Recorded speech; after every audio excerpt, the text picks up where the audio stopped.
ऊपर बड़ी दृढ़ श्रद्धा है। और मैं एक दिन सहेलियों के साथ बाहर खेलने गई, तभी ऊपर से आकाश विमान से विद्याधर जा रहे थे।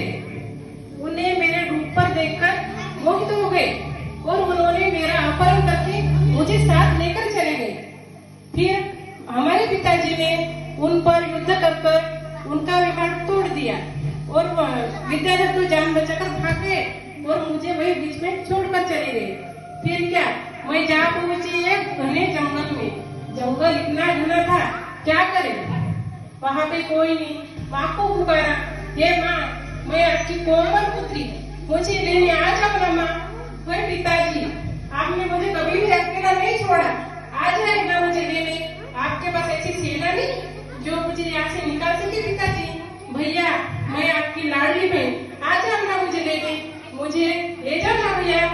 अब क्या करें, मेरी भोजन की व्यवस्था कौन करेगा, मैं कैसे अपना गुजारा कर सकूंगी। अब क्या, अपने भगवान के शरण में, हे भगवान, अब आपके ही भरोसे जीवन है मेरा। अब क्या करे, अब मैंने दृढ़ श्रद्धा भगवान पर ही रख दी।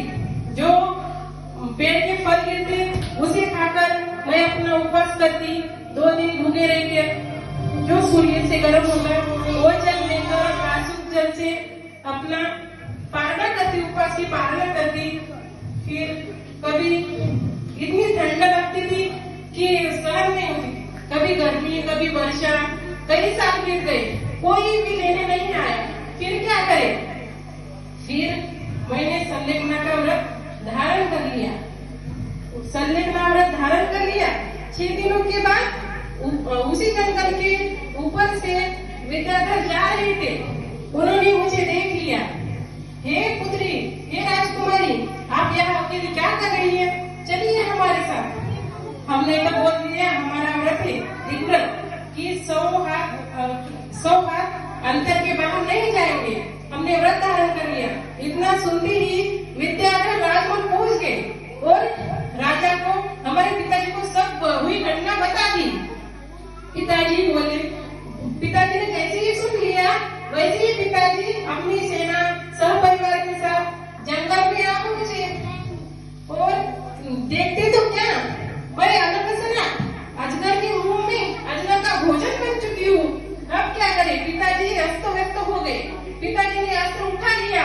वैसे ही मैंने बोला, पिताजी रुकिए, इस जीव को क्षमा कर दीजिए, ये तो मेरे ऊपर बहुत बड़ा उपसर्ग है पिताजी, आप मत मारिए इसे बदल दीजिए पिताजी, मत मारिए, रहने दो पिताजी। अब मैं संलेखना धारण कर चुकी हूँ, मैंने व्रत धारण कर लिया है, अब मैं शांति पूर्वक समाधि मरण करना चाहती हूँ पिताजी, आप उसे छोड़ दीजिए पिताजी, छोड़ दीजिए। और मेरे यही भावुक शब्द सुनकर मेरे भाई और पिताजी सबको वैराग्य हो गए। उन सबने संसार से मुक्त होकर मुनिराज से दीक्षा धारण करके जंगल चले गए। इतनी कठोर तपस्या करके अनंत सरा अपना आत्मकल्याण कर लिया है। आप सभी भी, कितनी भी कठिन परिस्थिति आ जाए, कैसी भी खड़तर कुछ भी हो जाए, कितने भी उपसर्ग हो जाए, अपने धर्म को नहीं छोड़ना और अपने आत्मकल्याण कर लेना। जय हिंद।